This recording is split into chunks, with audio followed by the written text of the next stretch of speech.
নমস্কাৰ ছাৰবৈদসকল ৰাজ্যৰ চৰকাৰী কৰ্মচাৰীসকলৰ উদ্দেশ্যে বিভিন্ন সময়ত ৰাজ্যৰ মুখ্যমন্ত্ৰীয়েই হওক বা বিভাগীয় আন মন্ত্ৰীসকলেই হওক কঠোৰ মন্তব্য কৰে অৰ্থাৎ চৰকাৰী কৰ্মচাৰীসকলৰ মনোবল হ্ৰাস কৰাৰ দৰে কঠোৰ মন্তব্য কৰে আৰু ইয়াৰ ওপৰতে সদৌ অসম ছাত্ৰ সন্থাৰ সম্পাদক শংকৰ জ্যোতি আৰু কৰ্মচাৰী পৰিষদৰ সম্পাদক প্ৰধান দিলীপ কলিতা ডাঙৰীয়াই ৰাজ্য চৰকাৰক ক্ষুৰধাৰ সমালোচনা কৰে আৰু পৰৱৰ্তী সময়ত ৰাজ্য চৰকাৰক এনেধৰণৰ মন্তব্যৰ পৰা বিৰত থাকিবলৈ আহ্বান জনায়। গতিকে বলক ছাৰবৈদসকল এটা ভিডিঅ' ক্লিপৰ জৰিয়তে আজিৰ এই গুৰুত্বপূৰ্ণ খবৰটো জানি লওঁ। প্ৰথমতে ক'ব বিচাৰোঁ যে মুখ্যমন্ত্ৰীগৰাকীয়ে যিখিনি কথা ক'লে আউটচোৰ্চিং কৰাৰ কথা ক'লে বিভিন্ন বিভাগত আজি পুলিচ এজন দৰকাৰ হৈছে, আজি তৃতীয় চতুৰ্থ বৰ্গৰ এজন কৰ্মচাৰী দৰকাৰ হৈছে, বিভিন্ন উদাহৰণ দি ক'লে যে আউটচোৰ্চিং কৰিম বুলি যিটো কথা ক'লে এইটো আচলতে মুখ্যমন্ত্ৰীৰ ক্ষোভৰ উদগীৰণ হৈছে। আৰু ক্ষোভটো ক'ত? ক্ষোভটো হৈছে যে তেওঁ সিদিনা যে সংবাদমেলত ক'লে চৰকাৰী কৰ্মচাৰীয়ে ভোট দিয়া নাই বিজেপিক, এই চৰকাৰী কৰ্মচাৰীসকলে যে ভোট দিয়া নাই সেই ভোট নিদিয়া ক্ষোভৰ উদগীৰণটো সেইদিনাখনৰ তেওঁৰ বক্তব্যত প্ৰকাশ পাইছে। আৰু আটাইতকৈ ডাঙৰ কথা মোৰ মনলৈ এতিয়া আন এটা প্ৰশ্ন আহিছে যে আউটচোৰ্চিং কৰিবৰ কাৰণে কোনোবা এটা কোম্পানীক ঠিকা বা নিবিদা দিব লাগিব। এতিয়া আপুনি যদি অসমত আউটচোৰ্চিং কৰিবলগীয়া হয়, পুলিচকে আউটচোৰ্চিং কৰিবলগীয়া হয় বা আন তৃতীয় চতুৰ্থ বৰ্গৰ কৰ্মচাৰীসকলক যদি আউটচোৰ্চিং কৰিবলগীয়া হয়, তেনেহ'লে ঠিকা আৰু যদি নিবিদা যদি প্ৰদান কৰিবলগীয়া হয় তেনেহ'লে অসমৰ সেই ঠিকা আৰু নিবিদাবিলাক কোনে পাব? কিন্তু আমি সকলোৱে সেই কথাটো জানো। এই কথাটো আমি কিন্তু মন কৰিব লাগিব, কাক আচলতে দিবৰ কাৰণে ঠিকা দিবৰ কাৰণে, কাক সেই আউটচোৰ্চিঙৰ গোটেই কামবিলাক দিবৰ কাৰণে গোটেই প্ৰক্ৰিয়াটো আগবঢ়াইছে সেই কথা বতৰাবিলাকো জানিব লাগিব। আৰু এইটো ভাবুকি বা সকিয়নি এইকাৰণে দিছে যে অনাগত দিনত পঞ্চায়ত নিৰ্বাচন আহি আছে, বিধানসভা নিৰ্বাচন আকৌ আহিব, যাতে চৰকাৰী কৰ্মচাৰীসকলে কোনো ধৰণৰ খেলি মেলি নকৰাকৈ ভয় ভাবুকিৰে তেখেতসকলে যাতে ভোটকেইটা আকৌ পাব পাৰে তাৰ কাৰণে ব্যৱস্থা গ্ৰহণ কৰিছে। এতিয়া তেখেতসকলে ক'লে যে মোক যদি আজি এজন পুলিচৰ দৰকাৰ হৈছে মই পুলিচজন আউটচোৰ্চিং কৰি ল'ম। এতিয়া পুলিচসকলে কি অকল 8 ঘণ্টাই কাম কৰে নেকি? এজন চৰকাৰী কৰ্মচাৰীয়ে বা যিকোনো কৰ্মচাৰীয়ে 8 ঘণ্টা কাম কৰিব লাগে, কিন্তু পুলিচে জানো 8 ঘণ্টা কাম কৰে? পুলিচে 24 ঘণ্টা যদি কাম কৰে বুলি কওঁ তেতিয়াও কিন্তু বেয়া নহয়। যেতিয়াই কাম আহে, যেতিয়াই কাম কৰিবলগীয়া থাকে তেতিয়াই কাম কৰে। তাৰপিছতো জানো এই কৰ্মচাৰীসকলক তেখেতসকলে দুখ দিয়া নাই। আৰু মই এইটো কথাও একে সময়তে কওঁ যে বহু চৰকাৰী কৰ্মচাৰী আছে যিসকল কৰ্মচাৰী আচলতে বিভিন্ন বিভাগ আছে, সেই বিভাগসমূহত কিন্তু কামৰ কিছু গাফিলতি আছে বা তেখেতসকলে এলাহ কৰে, সেই কথাটো সত্য। কিন্তু এলাহ যিসকলে কৰে, গাফিলতি যিসকলে কৰে, ছাৰ্ভিচ ৰুল আছে, তেখেতসকলে টাৰ্মছ এণ্ড কণ্ডিশ্যন আছে, তাৰ বিনিময়ত তেখেতসকলে তাৰ ব্যৱস্থা গ্ৰহণ কৰক।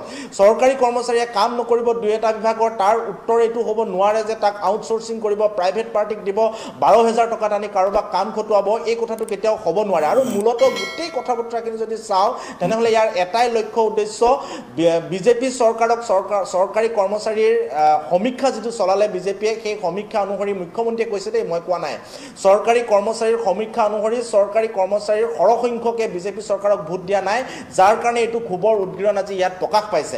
আৰু এনেকুৱা কেতিয়াও হ'ব নোৱাৰে যে চৰকাৰী কৰ্মচাৰী যদি কোনেও কামেই কৰা নাই, চৰকাৰী কৰ্মচাৰীয়ে কাম নকৰাৰ কাৰণে যদি আউটচোৰ্চিঙে কৰিবলগীয়া এটা পৰিস্থিতিৰ সৃষ্টি হৈছে, তেনেহ'লে গোটেই প্ৰশাসনিক ব্যৱস্থাটো কেনেকৈ চলিছে সেইটো এটা কিন্তু প্ৰশ্ন।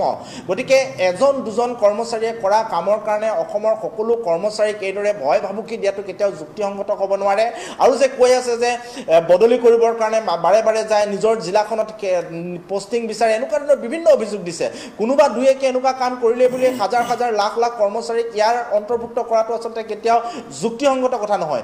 যদি চৰকাৰী কৰ্মচাৰীসকলে কাম কাজ নকৰিলেহেঁতেন, যদি চৰকাৰী কৰ্মচাৰীসকলৰ পাৰফৰ্মেঞ্চ বেয়া হ'লহেঁতেন, তেতিয়াহ'লে অসমত একো কাম কাজে আগবাঢ়ি নগ'লহেঁতেন, জনসাধাৰণে জীয়াটো ভুগিবলগীয়া হ'লহেঁতেন। গতিকে চৰকাৰী কৰ্মচাৰী বহু সংখ্যকে নিজৰ কাম কাজ খুব সুচাৰুৰূপে পালন কৰিছে। আৰু এই যে আউটচোৰ্চিং কৰি থকাৰ কথাটো কৈছে, আপুনি আজি লিখি ৰাখক, আউটচোৰ্চিং যদি কৰিবলগীয়া হয়, বাহিৰৰ পৰা যদি মানুহক মাতি আনিবলগীয়া হয়, যিটো কোম্পানীৰ ঠিকা পাব, সেই ঠিকা পোৱা প্ৰতিষ্ঠানটো বা কোম্পানীটো কাৰ হ'ব আজিৰ তাৰিখত অসমৰ প্ৰত্যেক মানুহৰ কিন্তু নখ দৰ্পণত আছে।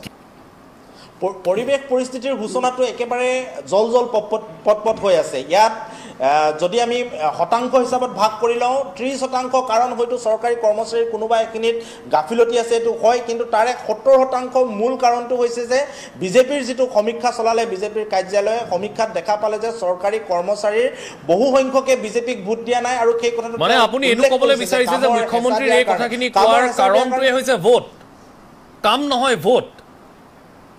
ভোট নিশ্চিতভাৱে ভোট তেখেতে মই কোৱা কথা নহয়, এইটো মুখ্যমন্ত্ৰীয়ে কৈছে যে চৰকাৰী কৰ্মচাৰীয়ে কিন্তু তেখেতেতো এনেকৈও কৈছে যে আমাক ভোট নালাগে, তাৰে প্ৰতিফলন হৈছে ইয়াত ভাবুকি। আমাক ভোট নালাগে বুলিও কৈছে তেওঁ।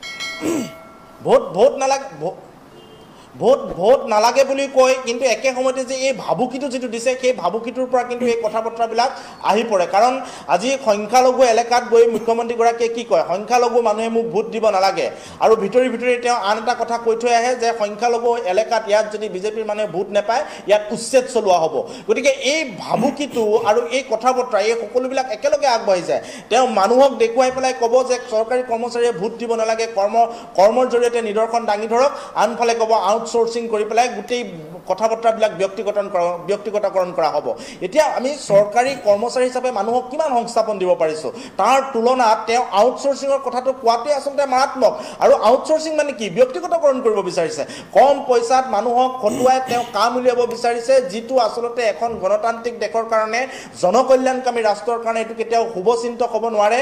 যদি কোনোবাই কাম কৰা নাই তাৰ ওপৰত ব্যৱস্থা গ্ৰহণ কৰিবৰ কাৰণে তেওঁ প্ৰশাসনীয় মুৰব্বী, তেওঁ ব্যৱস্থা গ্ৰহণ কৰক, তাত কৰ্মচাৰী পৰিষদৰ আপত্তি নাই, অসমৰ ৰাইজৰো আপত্তি নাই, আৰু এইদৰে ব্যৱস্থা গ্ৰহণ কৰি থাকে।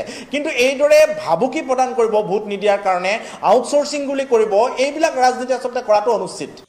হয় ছাৰ বাইদেউসকল, কিছুদিন পূৰ্বে এখন নিযুক্তি বিতৰণী অনুষ্ঠানত ৰাজ্যৰ মুখ্যমন্ত্ৰী ডাঙৰীয়াই ৰাজ্যৰ কিছুসংখ্যক চৰকাৰী কৰ্মচাৰীক সমালোচনা কৰি কৈছিল যে যদি ৰাজ্যৰ চৰকাৰী কৰ্মচাৰীসকলে ভালদৰে কাম নকৰে তেন্তে ৰাজ্যৰ চৰকাৰী চাকৰিৰ পদসমূহ বিলুপ্ত কৰি কোম্পানীৰ পৰা কম টকাত মানুহ আনি ৰাজ্যৰ চৰকাৰী কাম কাজসমূহ সুচাৰুৰূপে চলাই লৈ যাব। আৰু মুখ্যমন্ত্ৰী ডাঙৰীয়াৰ এই মন্তব্যৰ পিছতে ৰাজ্যৰ সদৌ অসম কৰ্মচাৰী পৰিষদৰ লগতে সদৌ অসম ছাত্ৰ সন্থাও ক্ষোভিত হৈছে, যাৰ ফলত আজি সদৌ অসম ছাত্ৰ সন্থাৰ সম্পাদক শংকৰজ্যোতি বৰুৱাই মুখ্যমন্ত্ৰী ডাঙৰীয়াক খুৰদাৰ সমালোচনা কৰিছে আৰু পৰৱৰ্তী সময়ত ৰাজ্যৰ চৰকাৰী কৰ্মচাৰীসকলক লৈ এনেকুৱা চৰকাৰী কৰ্মচাৰীৰ মনোবল হ্ৰাস কৰিব পৰা মন্তব্যৰ পৰা বিৰত থাকিবলৈ ৰাজ্য চৰকাৰক আহ্বান জনায়। গতিকে ছাৰ বাইদেউসকল, এয়া নিশ্চয় ৰাজ্যৰ সদৌ অসম ছাত্ৰ সন্থাই ৰাজ্যৰ চৰকাৰী কৰ্মচাৰীসকলৰ পক্ষত বহুকেইটা গুৰুত্বপূৰ্ণ মন্তব্য আগবঢ়াইছে, কিয়নো মুখ্যমন্ত্ৰী ডাঙৰীয়াই ৰাজ্যৰ চৰকাৰী চাকৰিৰ পদসমূহ বিলুপ্ত কৰাৰ ওপৰত যি মন্তব্য কৰিছিল সেই মন্তব্যৰ তীব্ৰ বিৰোধিতা কৰিছে সদৌ অসম ছাত্ৰ সন্থা আৰু সদৌ অসম কৰ্মচাৰী পৰিষদে। গতিকে ছাৰ বাইদেউসকল, এয়াই আছিল ৰাজ্যৰ চৰকাৰী কৰ্মচাৰীসকলৰ বাবে থকা আজিৰ গুৰুত্বপূৰ্ণ খবৰ। আশা কৰিছোঁ লগৰ বন্ধুবৰ্গক এই ভিডিঅ'টো শ্বেয়াৰ কৰি আজিৰ এই গুৰুত্বপূৰ্ণ খবৰটো জনাই দিব, আৰু পৰৱৰ্তী সময়ত ৰাজ্যৰ চৰকাৰী কৰ্মচাৰীসকলৰ বিভিন্ন খবৰসমূহ পোনপ্ৰথমে পাবলৈ অনুগ্ৰহ কৰি আমাৰ এই চেনেলটো ছাবস্ক্ৰাইব কৰি ল'ব। গতিকে আজিৰ ভিডিঅ'টো ইয়াতে সমাপ্ত কৰিলোঁ। ধন্যবাদ। জয় আই অসম।